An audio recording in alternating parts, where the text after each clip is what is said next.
Today's video is kindly sponsored by jerseyfifa.com, the website you need to head to right away to get yourself the latest high quality football shirts at an extremely affordable price. And what's even better than that, you can use code JerseyFIFA at checkout to get 10% off your order. The link will be in the description, but again I just want to say a massive thank you to Jersey FIFA for sponsoring the video. Hey guys, welcome back to the AJ Analysis channel, where today I'll be doing analysis of this afternoon's big Premier League clash between Arsenal and Manchester United at the Emirates. There weren't too many surprises in the lineups at all, with Arsenal making just one change from midweek, whilst United returned to their usual back four formation after the switch midweek. So we'll start with when Arsenal were in possession, and at times they did come under a pretty decent amount of pressure, with the likes of Fernandes and Ronaldo stepping high to press the two centre-backs on the ball. At times here we can see that the Arsenal players had a lot of time on the ball to play out from the back, although there were also situations when United pressed much higher in an attempt to disrupt Arsenal's possession.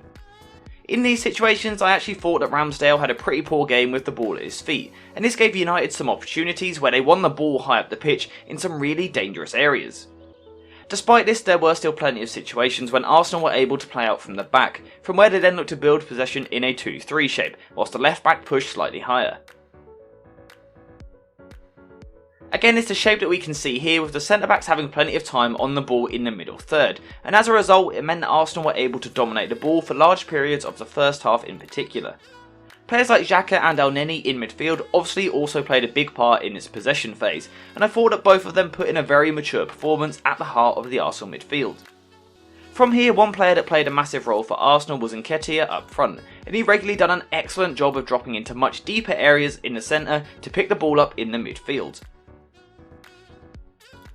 This is exactly what we can see here, with Nketiah dropping several yards away from the Manchester United centre-backs, and from here he done a really excellent job of linking the play with his teammates.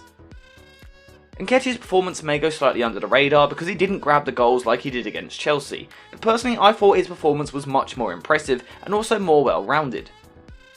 As a result of this link play from Nketiah, Arsenal were of course then able to progress the ball forward, with Tavares in particular regularly making a run forward from left back and into the final third of the pitch down the left. We can see just how much space Tavares had here, and it allowed him to receive the ball in plenty of space out wide, before then looking to carry the ball forward down the left hand side of the pitch and into the final third. Tavares was involved in pretty much all of the big situations in this game, both from a positive point of view and a more negative side, but he certainly played an important role in possession and of course got a goal. As I said, his role in possession was still important because his runs provided the width for the attack in the final third, which as a result allowed Smith Rowe to gravitate into a slightly more central position. These two pictures here actually capture this perfectly, as we can see the fullback providing the width on the left, which allowed Smith Rowe to drift inside towards more central areas in an attempt to try and link up with his teammates. As we saw midweek, I thought that Smith Rowe's timing of movement running from out to in was quite impressive, but despite this he didn't actually get too much touches on the ball and his overall impact was slightly limited.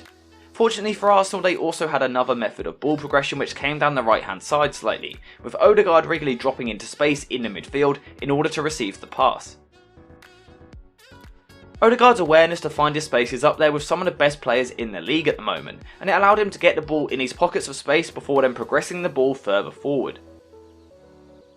As always, he also showed some great moments of quality in the final third as well, with some subtle passes in and around the Manchester United penalty area, and it's been great to see him really taking his game to the next level. One player that has benefited from this recently is Bukayo Saka, and it was no different in this game as he was regularly able to receive the pass out wide before then looking to get at Telles in the 1 versus 1.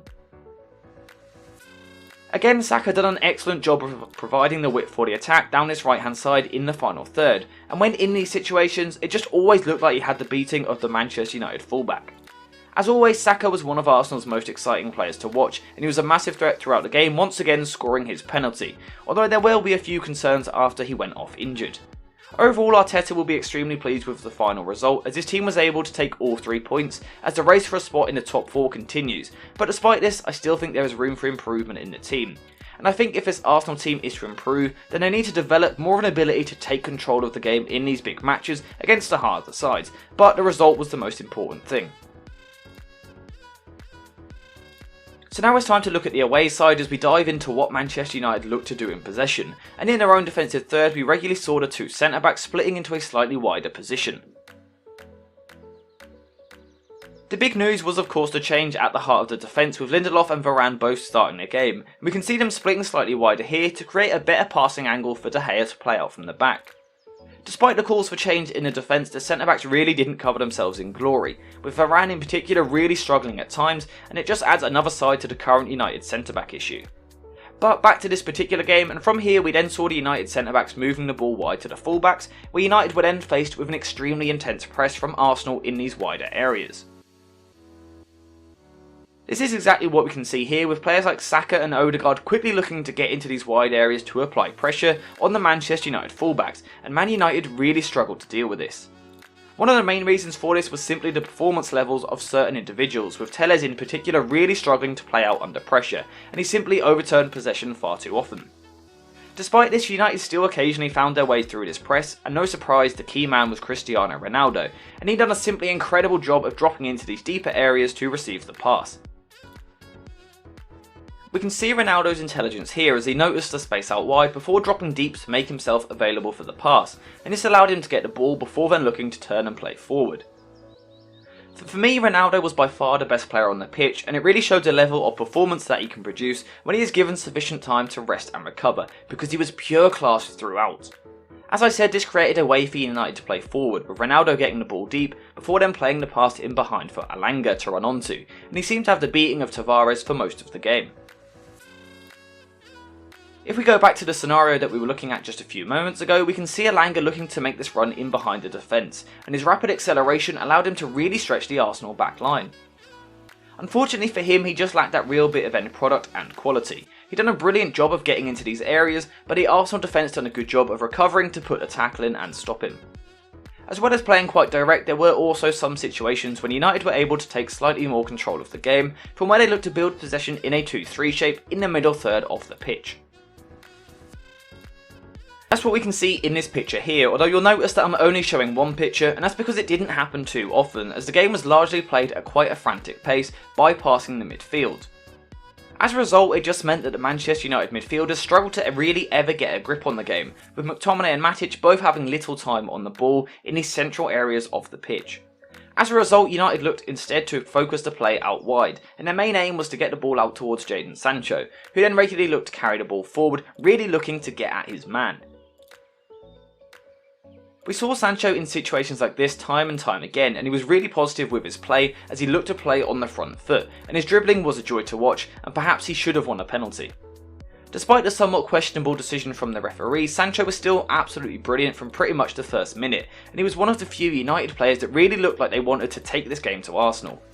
Sancho's continued width was United's main attacking weapon, and his positioning created this little bit of space in a slightly inside channel, from where United were then able to cross the ball towards the back post. We can see Sancho wide here, allowing Telles to move inside before a decent effort at goal, and it was also from this sort of area that Matic was able to produce a brilliant cross which Ronaldo finished expertly.